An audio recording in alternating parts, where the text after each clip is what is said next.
আসসালামাইকুম প্রিয় শিক্ষার্থীবৃন্দু, আশা করি প্রত্যেককেই ভালো রয়েছে। আজকে আমরা নবম দশম শ্রেণীর রসায়ন বইয়ের বোর পরমাণু মডেল এটি নিয়ে আলোচনা করব। গত ভিডিওতে আমরা রাদারফোর্ডের পরমাণু মডেল এবং তার সীমাবদ্ধতা নিয়ে আলোচনা করেছি। যদি কেউ সেই ভিডিওটি না দেখে থাকো তাহলে অবশ্যই প্লেলিস্ট থেকে ভিডিওটি দেখে রাখবে এবং ডেসক্রিপশন বক্সে আমি লিঙ্ক দিয়ে রাখবো, চাইলে সেখান থেকেও ভিডিওটি দেখতে পারো। আর আমাদের অনলাইন এবং অফলাইন ব্যাচ চালু হচ্ছে। যারা যারা ভর্তি হতে চাও তারা ডেসক্রিপশন বক্সের দেওয়া হোয়াটসঅ্যাপ নাম্বারে যোগাযোগ করে অবশ্যই ভর্তি হতে পারো। তো চলো আজকে আমরা বোরের মডেল নিয়ে আলোচনা করি। রাদারফোর্ডের পরমাণু মডেলের ত্রুটিগুলো সংশোধন করার মাধ্যমে 1913 সালে বিজ্ঞানী নিলস বোর একটি মডেল প্রস্তাব করেন। মূলত এই মডেলটি হচ্ছে রাদারফোর্ডের পরমাণু মডেলের ভুল ত্রুটিগুলোকে একটু বিশ্লেষণ করে একটু আপডেট দিয়ে একটি উন্নত মডেল তৈরি করা। এই মডেলটি বোর মডেল নামে পরিচিত। বোর মডেলের মতবাদগুলো এরকম, এবং একটা কথা বলে রাখি যে বোর পরমাণু মডেল, রাদারফোর্ডের পরমাণু মডেল এবং দুটি মডেলের সীমাবদ্ধতা অবশ্যই তোমাদের অর্ধবার্ষিকী পরীক্ষার জন্য খুব বেশি গুরুত্বপূর্ণ। তো এগুলো অবশ্যই একটু মুখস্থর মতো করে ফেলতে হবে। চলো আজকে আমরা এই জিনিসটা বলে দিই যে পরমাণুতে যে সকল ইলেকট্রন থাকে সেগুলো নিউক্লিয়াসকে কেন্দ্র করে তার ইচ্ছামতো ঘুরতে পারে না। এটা বলছে বোর, তার প্রথমেই এটা বলে দিয়েছেন। এবং তারপরে বলেছে শুধু ব্যাসার্ধের কতগুলো অনুমোদিত বৃত্তাকার কক্ষপথ, মানে হচ্ছে এরকম গোলাকার কক্ষপথে এই বোরের পরমাণু মডেলটি অনুসারে ইলেকট্রনগুলো পরিভ্রমণ করবে। নির্দিষ্ট ব্যাসার্ধের অনুমোদিত বৃত্তাকার কক্ষপথে বা প্রধান শক্তি স্তর বা কক্ষপথ বা শোল বা অরবিট বা স্থির কক্ষপথ এগুলাকে বলা হবে। যে সমস্ত জায়গায় আসলে ইলেকট্রনগুলো পরিভ্রমণ করবে তাদের নাম দিয়ে দিয়েছেন, যে অনুমোদিত কক্ষপথ বা শক্তি স্তর বা শোল বা অরবিট বা স্থির কক্ষপথ। এই স্থির কক্ষপথে ঘোরার সময় ইলেকট্রনগুলো কোনরূপ শক্তি শোষণ বা বিকিরণ করতে পারবে না। একদম তিনি কিন্তু নির্দিষ্ট করে দিয়েছেন যে এই শক্তি স্তরগুলোতে যখন কোনো ইলেকট্রন পরিভ্রমণ করবে তখন এই ইলেকট্রন কর্তৃক কোনো ধরনের শক্তি শোষণ বা বিকিরণও করতে পারবে না। এবং স্থির কক্ষপথগুলোকে তিনি এন দ্বারা প্রকাশ করেছেন এবং এনের মান 1, 2, 3, 4 এরকম পূর্ণ সংখ্যা হতে পারবে, কিন্তু এরকম মানে 4.5 এটা হতে পারবে না। এখানে 4 পর্যন্ত উল্লেখ থাকলেও আরও অনেক দূর পর্যন্ত হতে পারে, 5, 6, 7, 8 থাকতে পারে।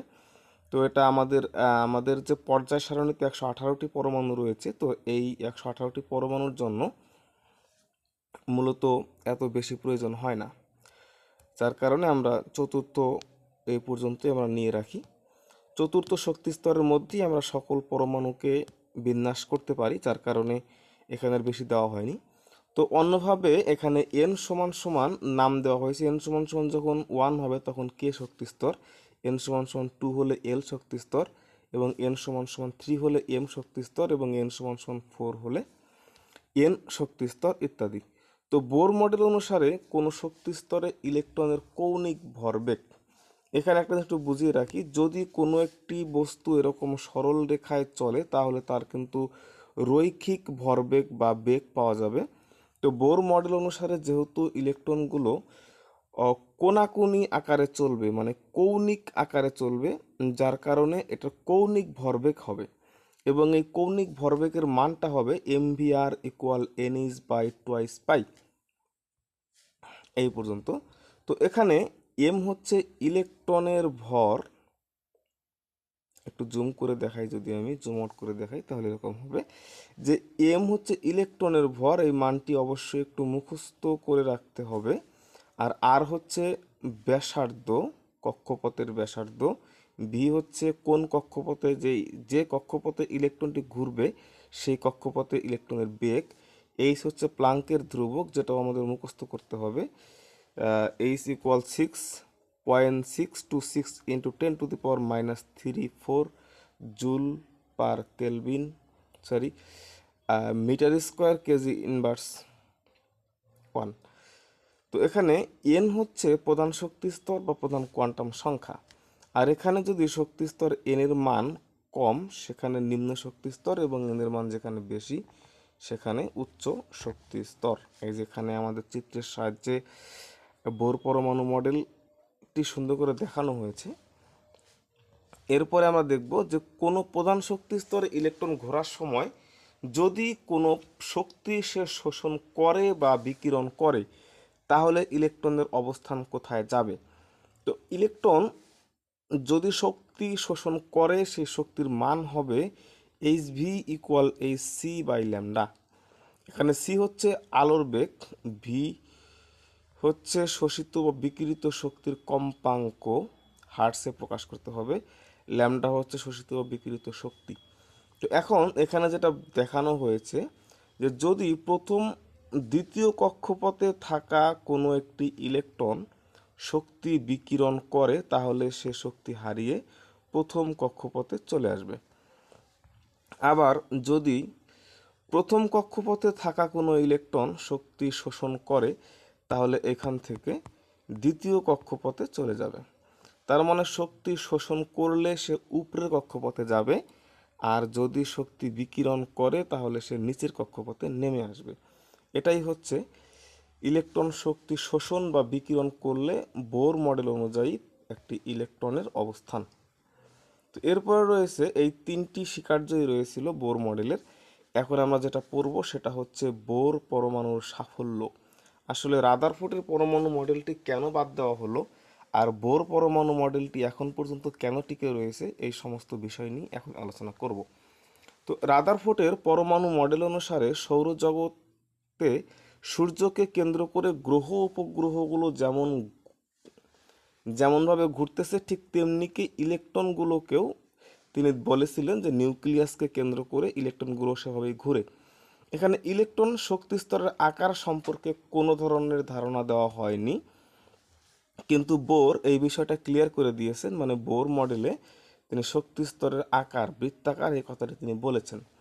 আর রাদারফোর্ডের পরমাণু মডেলে পরমাণুর শক্তি শোষণ করলে বা শক্তি বিকিরণ করলে পরমাণুর মডেলের গঠন বা পরমাণুর গঠন কীরকম হবে, পরমাণু কোন জায়গায় থাকবে, সে সমস্ত বিষয় কিন্তু কোনো তথ্য দেওয়া হয়নি।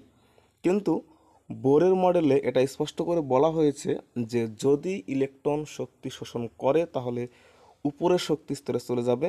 মানে n=1 এই জায়গা থেকে যদি ইলেকট্রন শক্তি শোষণ করে তাহলে n=2-তে চলে যাবে।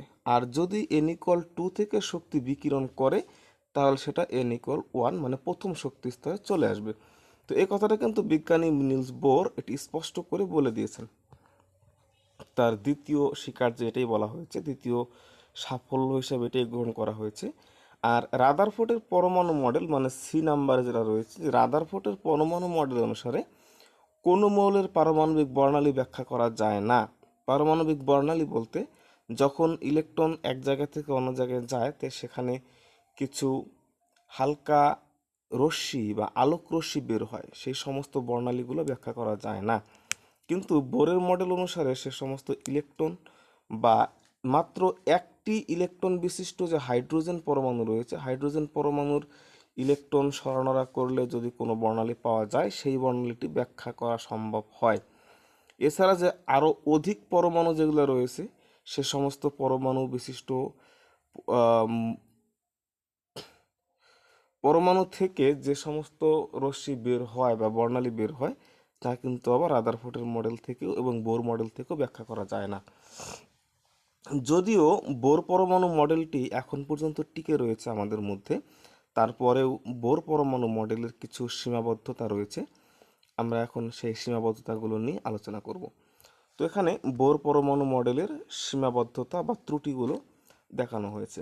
বোর মডেলের সাহায্যে এক ইলেকট্রন বিশিষ্ট পরমাণুর পারমাণবিক বর্ণালী ব্যাখ্যা করা গেলেও একাধিক পরমাণু বিশিষ্ট যে পারমাণবিক বর্ণালী পাওয়া যায়, সেটা কিন্তু ব্যাখ্যা করা যায় না। এখন আরও রয়েছে যে বোরের পারমাণবিক মডেল অনুসারে এক শক্তি স্তর থেকে ইলেকট্রন অন্য শক্তি স্তরে গমন করলে পারমাণবিক বর্ণালীতে একটি রেখা পাওয়ার কথা, কিন্তু শক্তিশালী মাইক্রোস্কোপ দিয়ে দেখলে দেখা যাবে যে এখানে অনেকগুলো পারমাণবিক রশ্মির অনেকগুলো আলোক রশ্মি মিশ্রিত হয়ে একটি রশ্মি তৈরি হয়েছে। এই ব্যাখ্যা কিন্তু বোরের মডেল দিতে পারে না। মূলত এখানে যেরকম বর্ণালী দেখা যায় সেটা হচ্ছে যে একগুচ্ছ পাটকে যদি আমরা একটা রশিতে কনভার্ট করি বা একটা রশি পাকাই, তাহলে একটা রশি মনে হবে, কিন্তু আসলে কিন্তু এখানে পাটের অনেকগুলো ফাইবার বা লম্বা লম্বা তন্তু রয়েছে। তো ঠিক এইরকম অনেকগুলো আলোক রশ্মি সেখানে পাওয়া যায়, যার কারণে এই ব্যাখ্যাটিও বোর পরমাণু মডেল দিতে পারে না। বোর পরমাণু মডেল অনুসারে পরমাণু শুধুমাত্র বৃত্তাকার কক্ষপথ থাকার কথা, কিন্তু পরবর্তীতে প্রমাণিত হয়েছে যে শুধু বৃত্তাকার নয়, উপবৃত্তাকার কক্ষপথও সেখানে রয়েছে। মানে এরকম শুধু গোলাকার কক্ষপথ থাকার কথা, এরকম শুধু গোলাকার কক্ষপথ থাকার কথা, কিন্তু এরপরে যখন আমরা আরও উন্নত কোনো মাইক্রোস্কোপ দিয়ে এটাকে ব্যাখ্যা করলাম, তখন দেখা যায় যে এইরকম উপবৃত্তাকার বা এরকম আরও জটিল, এরকম আরও অনেক জটিল জটিল তথ্য সেখান থেকে পাওয়া যায়। তো এই সমস্ত ব্যাখ্যা কিন্তু রাদারফোর্ড তার মডেল এবং বোর তার মডেল ব্যাখ্যা করতে পারেনি। তো আজকে আমাদের ক্লাসটি মূলত এই পর্যন্তই থাকবে। তো কেমন লাগলো ভিডিওটি সেটি অবশ্যই কমেন্ট বক্সে জানাতে ভুলবে না। তো দেখা হবে পরবর্তী কোনো ভিডিওতে। সে পর্যন্ত অবশ্যই ভালো থাকবে, সুস্থ থাকবে এবং চ্যানেলটি সাবস্ক্রাইব করার মাধ্যমে প্লাটিনাম একাডেমির সঙ্গে থাকবে। ধন্যবাদ সবাইকে।